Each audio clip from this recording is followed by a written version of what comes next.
Bismillahirrahmanirrahim. Assalamualaikum warahmatullahi wabarakatuh. Alhamdulillahi rabbil alamin. Wa bihi nasta'inuhu ala umuri dunya waddin. Asyhadu an la ilaha illallah al-malikul haqqul mubin. Wa asyhadu anna Muhammadan abduhu wa rasuluh Shadiqul wa'adil amin. Hadirin ikhwatu iman, jemaah Majlis Tafsir Illiyin yang mudah-mudahan senantiasa diberikan kesehatan, keberkahan dan perlindungan Allah Subhanahu wa taala. Alhamdulillah, kajian tafsir di Majlis Tafsir Illiyin pada kesempatan ini membahas surat Al-A'raf ayat 187, halaman 174, Al-A'raf ayat 187. Di ayat ini Allah Subhanahu wa taala berfirman, yas'alunaka, mereka bertanya kepadamu wahai Muhammad. Ini termasuk ayat soal, Pak ya. Ayat soal itu ayat yang di dalamnya berisi pertanyaan-pertanyaan. Yang tentu kalau kita bicara pertanyaan itu banyak macam pertanyaan itu, atau ada bermacam-macam yang namanya pertanyaan. Di sini yang bertanya, karena ayat ini termasuk kategori ayat Makkiyah yang diturunkan di Mekah dan sekitarnya, maka mereka di sini ya, subjeknya yang bertanya itu adalah mereka orang-orang musyrikin Mekah. Jadi kalaupun ada ulama yang berpendapat bahwa yang bertanya itu adalah orang-orang Yahudi yang ada di Madinah, tapi kalau melihat ayat ini adalah surat Makkiyah, maka jumhur ulama atau mayoritas ulama mengatakan bahwa yang bertanya di sini adalah mereka orang-orang musyrikin Mekah. Yang tentu yang namanya pertanyaan itu akan sangat dipengaruhi oleh yang namanya motif. Apa atau bagaimana motif seseorang itu bertanya, itu yang akan menentukan atau yang akan menilai bahwa sebuah pertanyaan itu baik atau tidak, sebuah pertanyaan itu ikhlas atau tidak. Nggak jauh beda lah dengan kita hari ini. Seringkali ada orang yang bertanya itu motifnya ikhlas, tulus, karena memang betul-betul ingin tahu, sehingga dia bertanya, atau betul-betul ingin memberitahukan kepada orang lain sehingga dia bertanya gitu. Tetapi ada juga orang itu yang bertanya dalam rangka menghantam atau menjatuhkan orang lain gitu. Sebetulnya dia sudah tahu jawabannya, tetapi dalam rangka mempermalukan orang lain lantas dia bertanya. Jadi banyak jenis yang namanya pertanyaan, Pak. Nah di sini pun yang bertanya, karena yang bertanya itu adalah orang-orang musyrik Mekah, dengan pertanyaan yang sebetulnya tidak perlu ditanyakan, maka bisa dipastikan bahwa pertanyaan mereka itu tidak diawali dengan niat yang tulus ya, melainkan hanya untuk mengolok-olok saja. Nah, apa yang mereka tanyakan kepada Rasulullah itu Jadi ka-nya itu domir untuk Rasulullah. Yas'aluna rasul gitu. Yang mereka tanyakan itu anisa'ah itu. An tentang as-sa'ah. As-sa'ah itu merupakan nama lain daripada al-qiyamah gitu. Itu kalau kita baca gitu ya, bagaimana penjelasan para ulama, as-sa'ah itu secara bahasa itu kan waktu, waktu. Apa waktu yang dimaksud itu? Yaitu waktu berakhirnya kehidupan dunia, atau waktu diawalinya kehidupan akhirat, atau bisa juga disebut as-sa'ah itu yaitu waktu dihancurkannya alam semesta dan dibangunnya kehidupan akhirat. Jadi semua yang ada di alam semesta di dunia ini pada saat itu semuanya dihancurkan oleh Allah, kemudian diganti dengan alam atau kehidupan yang baru, yaitu kehidupan akhirat. Jadi boleh dibilang as-sa'ah itu merupakan pintu gerbang untuk memasuki kehidupan akhirat. Karena kehidupan akhirat itu nanti kan banyak tuh, banyak namanya. Ada yaumul qiyamah, ada yaumul jaza, ada yaumul hisab, ada yaumul mizan, dan lain sebagainya. Nah itu diawali dengan as-sa'ah. Ayyana mursaha. Ayyana ini sebuah pertanyaan yang berkaitan dengan waktu. Ayyana kapan mursaha terjadinya gitu ya. Kapan terjadinya peristiwa as-sa'ah itu? Kul. Nah di sini ada kata kul. Itu menunjukkan bahwa Nabi Muhammad ketika ditanya tentang as-sa'ah oleh orang-orang musyrik Mekah, itu tidak langsung menjawab, tapi beliau pun bertanya kembali kepada Allah Subhanahu wa ta'ala. Kenapa beliau tidak langsung menjawab? Karena apa yang mereka tanyakan itu adalah pertanyaan yang di luar kemampuan Rasulullah untuk menjawabnya. Nah ini merupakan ilmu bagi kita gitu ya. Jadi manakala kita itu ditanya tentang sesuatu, kalau kita tidak tahu ya tidak bisa menjawab. Terlebih-lebih dalam persoalan agama, dalam persoalan ibadah, karena ini menyangkut selamat dan celakanya seseorang kelak di yaumul akhir. Maka tentu kalau kita tidak mampu untuk menjawabnya, tidak perlu menjawab. Dan alangkah bijaknya kalau orang yang bertanya pun bertanya kepada orang yang memang punya kompetensi untuk menjawab. Fas'alu ahla dzikri. Nah itu. Jadi yang pantas untuk ditanya itu mereka adalah ahlu dzikri ya, orang-orang yang senantiasa berfikir, yang senantiasa berzikir.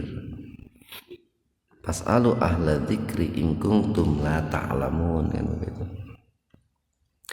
Nah, jadi Rasulullah itu ditanya oleh orang-orang musyrik Mekah, kemudian beliau nanya dulu kepada Allah.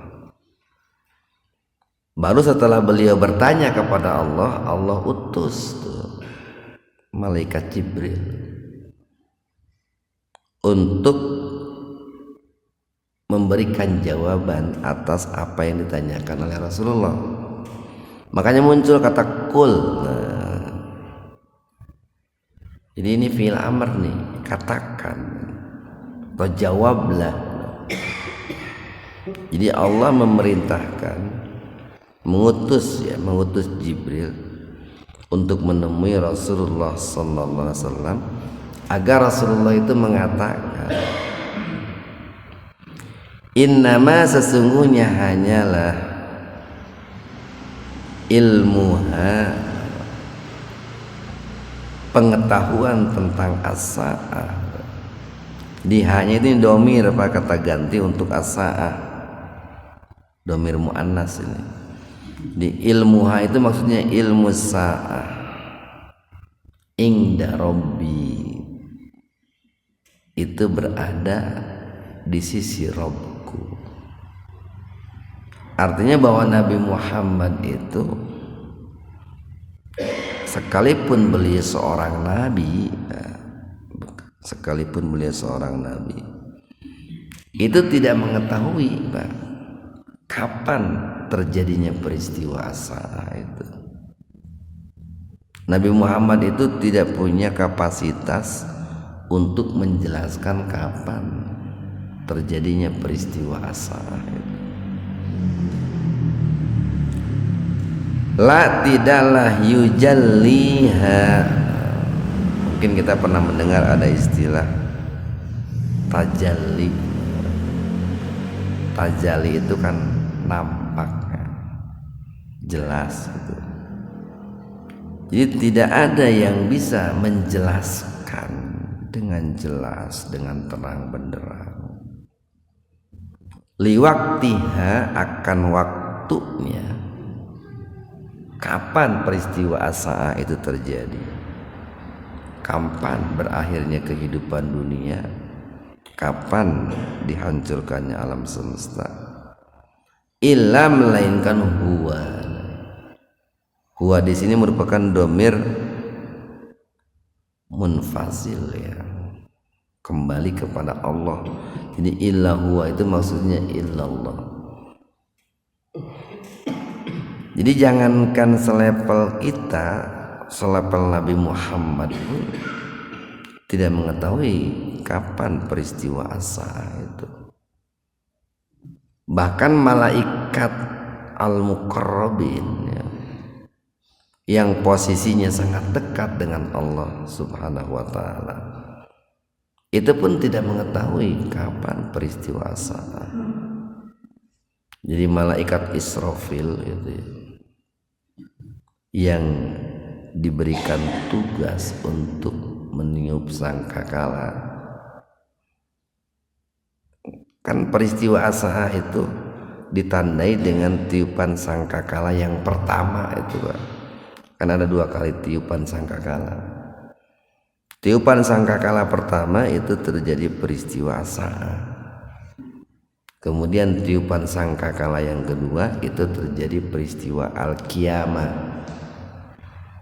Qiyam itu kan berdiri, bangun, Pak, bangkit. Jadi disebut qiyamah itu satu karena dibangunnya kembali, didirikannya kembali kehidupan, yaitu kehidupan akhirat. Yang kedua disebut al-qiyamah itu karena pada saat itu ditegakkan, Pak, ditegakkan yang namanya keadilan, ditegakkan yang namanya hukum, ditegakkan yang namanya ini tanggung jawab. Karena banyak kan persoalan-persoalan hukum di dunia yang tidak terselesaikan. Banyak orang zalim yang belum mendapatkan hukuman, dan banyak orang-orang yang dizalimi yang belum mendapatkan keadilan. Maka pada kiamah itulah akan ditegakkan, qiyam itu ditegakkan yang namanya keadilan itu. Nah, malaikat Jibril sendiri yang sangat dekat posisinya dengan Allah itu tidak mengetahui. Itu kan ada tuh yang sering disebut dengan hadis Jibril itu populer tuh hadis Jibril. Jadi suatu hari malaikat Jibril itu datang menemui Rasulullah ya. Datang di majlis Rasulullah. Jibril pada saat itu duduk dan bertanya kepada Rasulullah sebagaimana biasanya orang yang duduk hendak bertanya, menyerupai seorang laki-laki, Pak. Ada 4 pertanyaan pada waktu itu yang ditanyakan oleh Jibril kepada Rasulullah itu. Pernah kita bahas tuh dalam hadis Arba'in tempo hari. Pertama Jibril itu bertanya, mal Islam? Wahai Nabi Muhammad, apa itu Islam?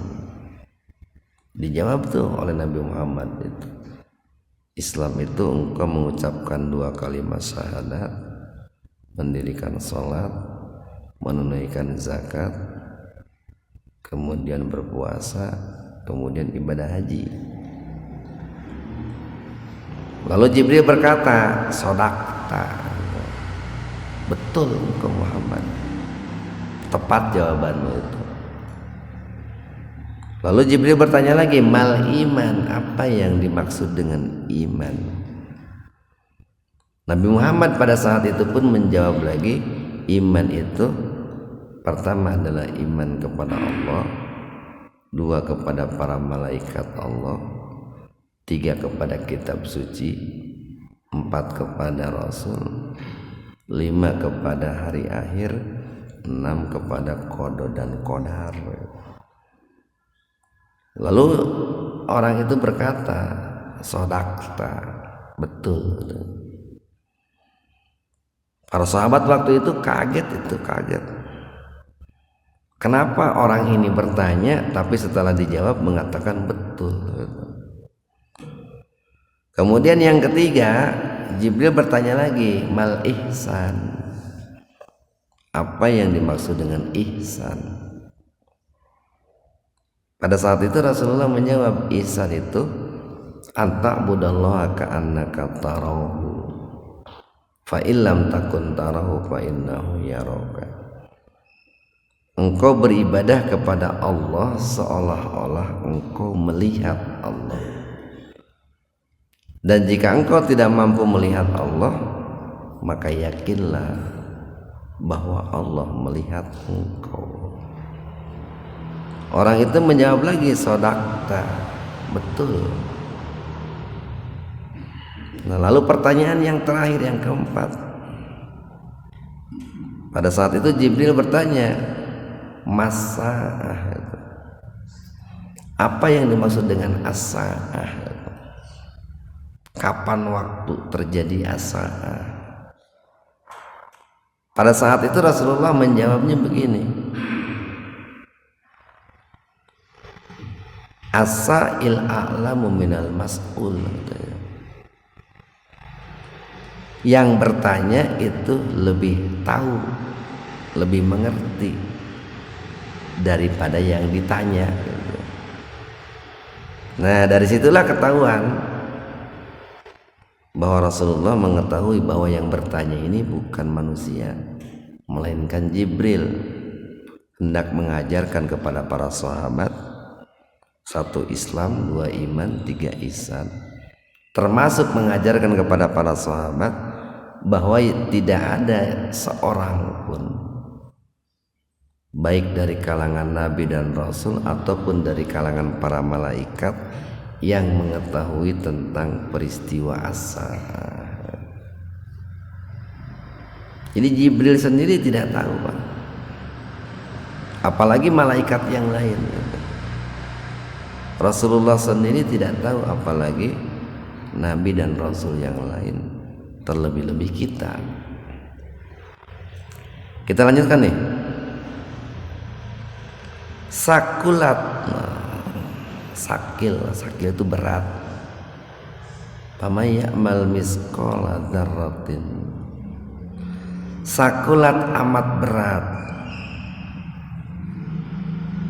Fis samawati, di langit, wal ardi, dan juga di bumi.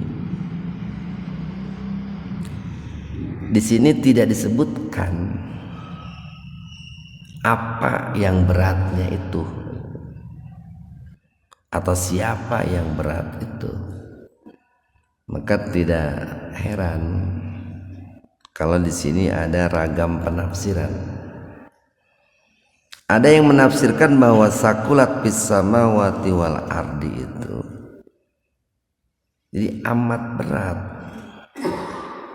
pengetahuan tentang as-saah itu, baik bagi makhluk yang ada di langit ataupun bagi makhluk yang ada di bumi. Jadi saking beratnya pengetahuan tentang peristiwa as-saah, tidak ada satupun makhluk baik di langit ataupun di bumi yang mengetahui tentang as-saah. Yang kedua, ada yang menafsirkan bahwa berat di sini yang dimaksud adalah peristiwa huru-hara gitu. Jadi amat berat peristiwa huru-hara yang terjadi ketika peristiwa as-saah yang sangat memberatkan makhluk-makhluk yang ada di langit ataupun makhluk-makhluk yang ada di bumi. Ya, bagaimana tidak berat itu Pak? Kan banyak tuh digambarkan dalam beberapa ayat yang lain. Bagaimana gunung-gunung kan berterbangan, manusia berterbangan, kemudian ini terjadi guncangan yang sangat dahsyat, gempa bumi yang sangat dahsyat, tsunami, banjir di mana-mana. Jadi huru-haranya itu sangat berat sekali itu. Ditambah lagi la ta'tikum, tidak akan mendatangi kalian. Siapa as-saah itu? Di peristiwa as-saah itu tidak akan terjadi menimpa kalian illa melainkan baghtatan, secara tiba-tiba. Jadi tidak ada pemberitahuan terlebih dahulu, tidak ada informasi lebih dahulu. Sugan getunya malaikat Israfil teh ngumumkeun heula isuk rek terjadi as-saah, persiapan akan tidak. Jangankan terjadi peristiwa as-saah, sekarang aja nih kan di bulan Desember ini kan biasa tuh banyak terjadi bencana-bencana itu. Tapi kan tidak ada pemberitahuan dulu gitu. Banjir itu yang terjadi di mana sekarang tuh, Sumatera itu kan, yang begitu mengerikan, banyak korban jiwa tuh. Apalagi materi sudah tidak terhitung. Itu kan baghtatan, itu datangnya tiba-tiba saja. Dalam menengabejaan heula memberen geus alar ini tiba neto ngararungsi gitu. Nah, kalau bencana-bencana seperti itu saja tidak ada pemberitahuan, apalagi yang namanya peristiwa as-saah. Yas'alunaka, diulang lagi nih. Mereka bertanya kepada engkau wahai Muhammad, ka'annaka, seolah-olah engkau itu hafiyun anha. Beda tuh Pak, ada khafiyun pakai kho, ada hafiyun pakai ha. Kalau khafiyun artinya tersembunyi, kalau hafiyun justru artinya nampak jelas. Itu gara-gara beda kho jeung ha itu. Jadi orang-orang musyrik Mekah itu mengulang lagi pertanyaannya kepada Nabi Muhammad yang kedua kalinya, seolah-olah Nabi Muhammad itu mengetahui pengetahuan dengan jelas tentang asa. Dijawab lagi nih, kul. Untuk pertanyaan yang kedua pun Nabi Muhammad nggak langsung menjawab gitu. Nanya lagi kepada Allah, nunggu lagi jawabannya dari Allah itu. Maka muncul kata kul nih.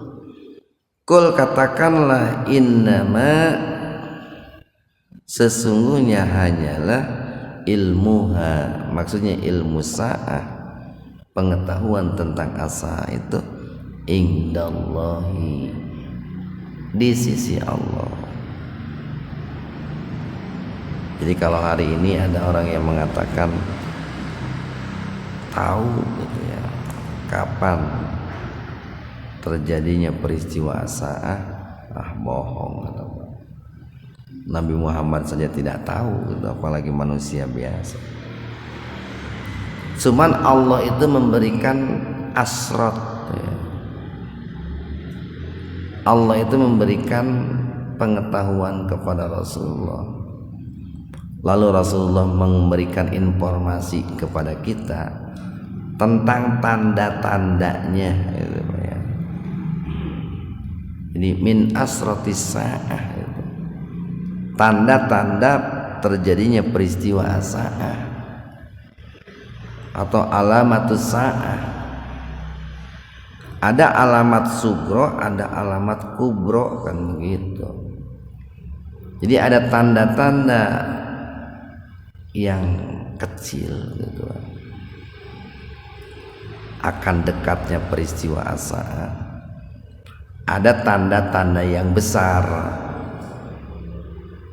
yang menunjukkan akan dekatnya peristiwa sa'ah.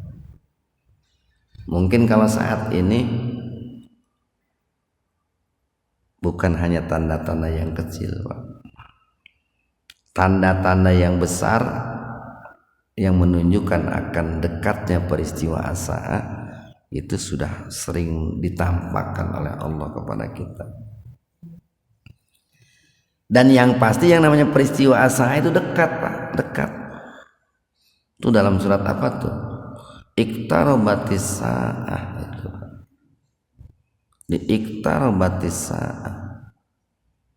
Jadi sudah sangat dekat yang namanya peristiwa sa'ah itu.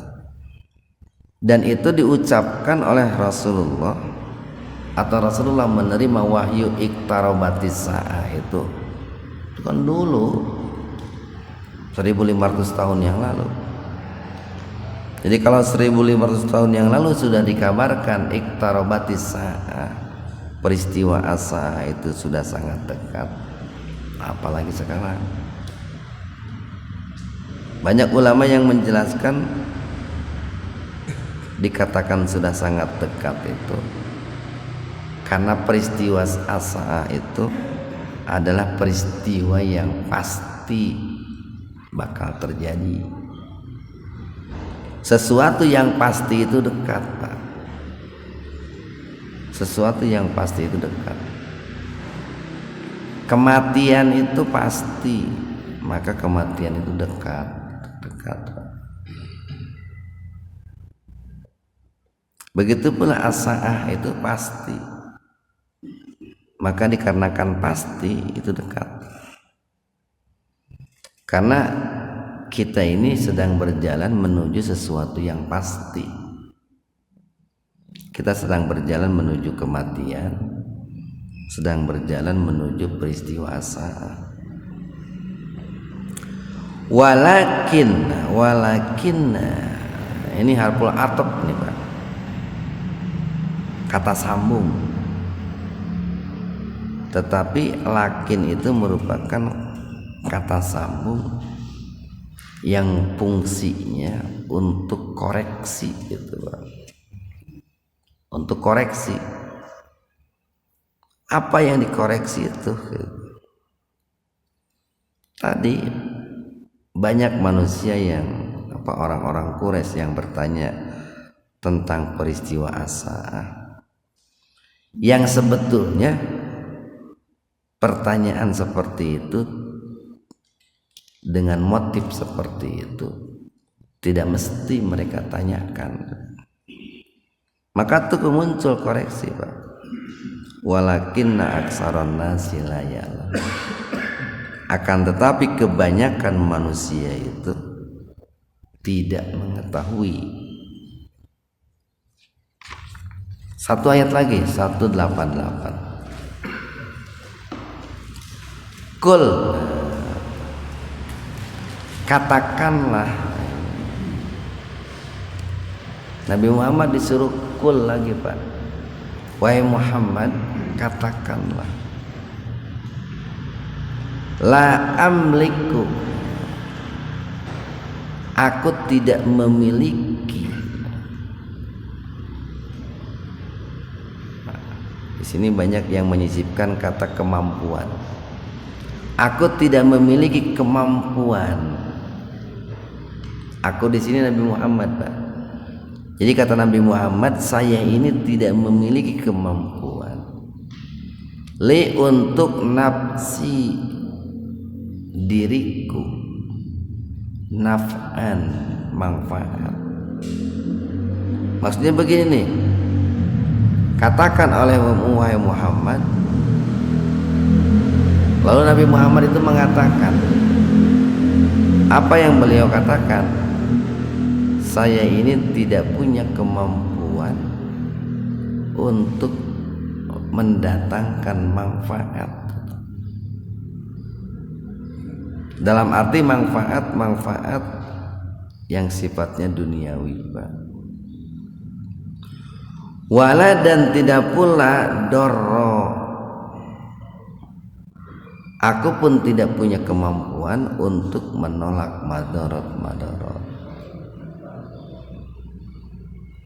Jadi kalau Nabi Muhammad tidak punya kemampuan untuk mendatangkan manfaat dan tidak punya kemampuan untuk menolak madarat, ya terlebih-lebih manusia seperti kita, illa melainkan masya Allah, apa yang dikehendaki oleh Allah.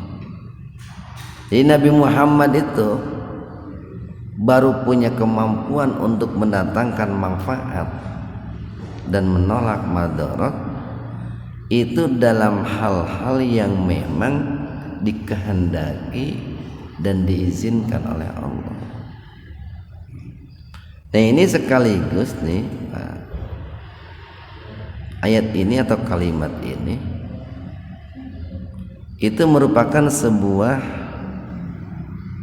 pernyataan untuk menyadarkan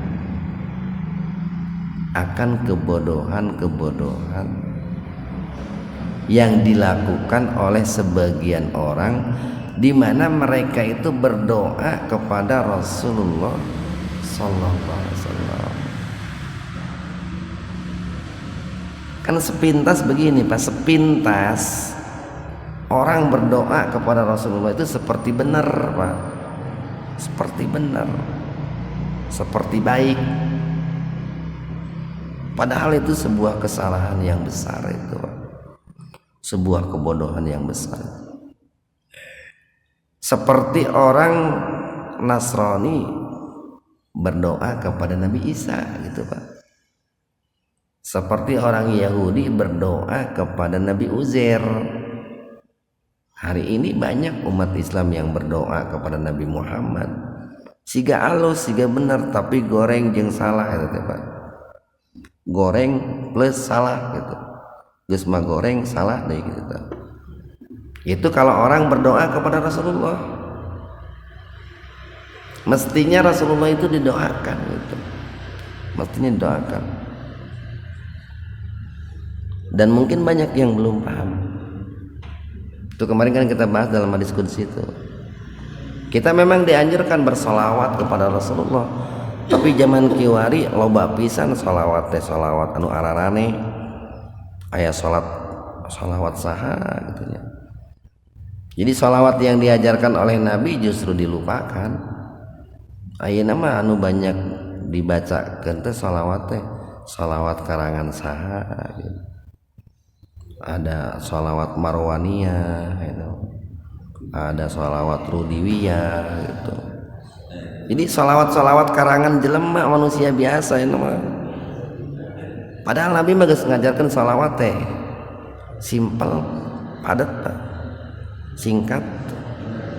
Allahumma sholli ala Muhammad gitu Pak. Eta teh diajarkeun ku Nabi teh. Tapi cek jelema teh goreng gini kita sholawat teh cenah kitu. Asa alus nu ieu sholawat nangieun parudi cenah kitu teh. Akhirnya dibacakan sholawat parodi gitu. Nah itu kan terkadang manusia itu berlebihan. Bahkan terkesan manusia itu bukan lagi mendoakan Rasulullah, tapi berdoa kepada Rasulullah sallallahu alaihi wasallam. Kita lanjutkan nih, walau dan seandainya kuntu keadaanku a'lamu mengetahui al-ghaiba yang gaib. Jadi kata Nabi Muhammad begini, seandainya saya itu mengetahui yang gaib lastaksartu, aku akan memperbanyak minal khairi, melakukan kebaikan. Wa ma masaniya, dan tidak akan menimpaku atau sehingga tidak akan menimpaku as-su'u, keburukan. Jadi kalau Nabi Muhammad itu tahu tentang yang gaib, pasti Nabi Muhammad yang akan lebih dulu melakukan yang gaib itu. Agar apa? Agar beliau banyak mendapatkan kebaikan dan tertolak dari kemadaratan. Tapi kan buktinya Nabi Muhammad pun pernah mendapatkan kemadaratan, Pak. Nabi Muhammad pernah sakit, Nabi Muhammad pernah terluka gitu kan. Nabi Muhammad pernah difitnah kan gitu. Nabi Muhammad pernah dianiaya. Kenapa? Karena beliau tidak mengetahui yang gaib-gaib, Pak. Tidak mengetahui yang gaib-gaib. Nah, kalau selevel Nabi Muhammad saja tidak mengetahui yang gaib-gaib, apalagi selevel orang-orang seperti kita, Pak. Apalagi selevel ulama, selevel kiai, tidak akan mengetahui yang gaib-gaib itu.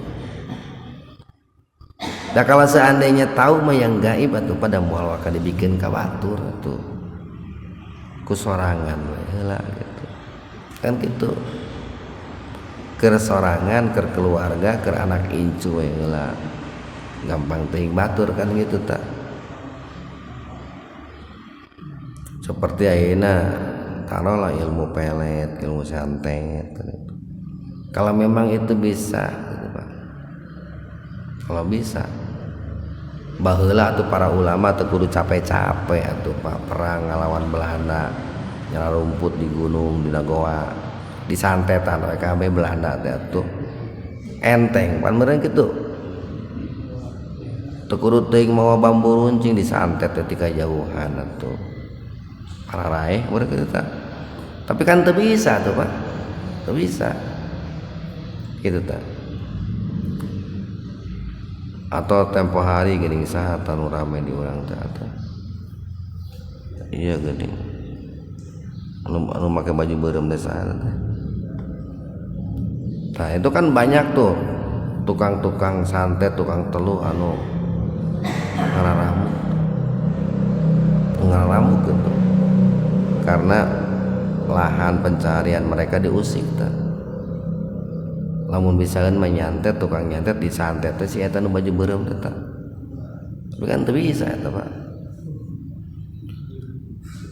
Jadi seandainya aku tahu kata Nabi Muhammad tentang hal yang gaib, maka tentu aku akan memperbanyak melakukan kebaikan untuk diriku sehingga aku terhindar dari kemadaratan. Itu dalam surat apa tuh? Al-Furqan itu. Jadi ada 5 rahasia kunci kegaiban yang hanya diketahui oleh Allah. Al-Furqan ayat 34 tuh. Jadi ada 5 kunci hal-hal yang gaib dan tidak ada yang mengetahuinya kecuali hanyalah Allah. Pertama adalah as-sa'ah. Kapan waktu terjadinya as-sa'ah? Yang kedua, tidak ada yang mengetahui dengan pasti apa yang dikandung dalam rahim. Yang ketiga, tidak ada yang mengetahui dengan pasti kapan dan di mana akan turunnya hujan. Yang keempat, tidak akan diketahui dengan pasti apa yang akan terjadi hari esok. Kita nggak tahu nih apa yang akan terjadi hari esok untuk diri kita. Apakah manfaat, apakah madarat, apakah nikmat, apakah musibah, tidak ada yang tahu. Banyak orang miskin dalam sehari mendadak kaya. Banyak juga orang yang kaya dalam sehari mendadak miskin. Itu hari esok itu sesuatu yang tidak diketahui.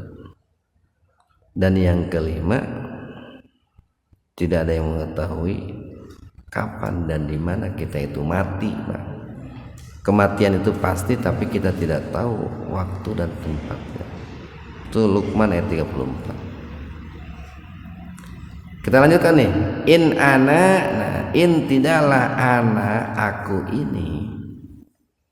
Nabi Muhammad itu tiada lain tiada bukan illa melainkan nadhirun, seorang pemberi peringatan, wa basirun, dan seorang pemberi kabar gembira, liqaumi yu'minun, bagi mereka orang-orang yang percaya, Pak.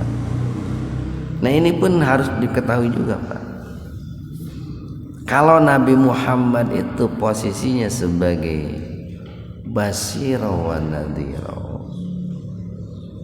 pemberi kabar gembira dan peringatan, maka mestinya kita pun memposisikan ulama, memposisikan kiai itu dengan posisi seperti itu.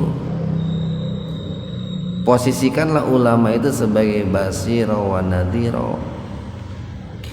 Ya mah, banyak orang hari ini memposisikan ulama, kiai, rajin daraik datang ke ulama ke kiai teh hayang diramal atuh.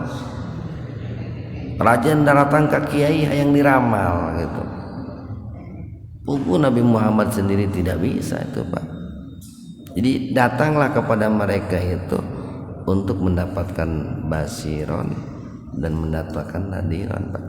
Mudah-mudahan ada manfaatnya untuk kita semua. Subhanakallahumma wa bihamdika asyhadu an la ilaha illa anta astaghfiruka wa atubu ilaik. Assalamualaikum warahmatullahi wabarakatuh.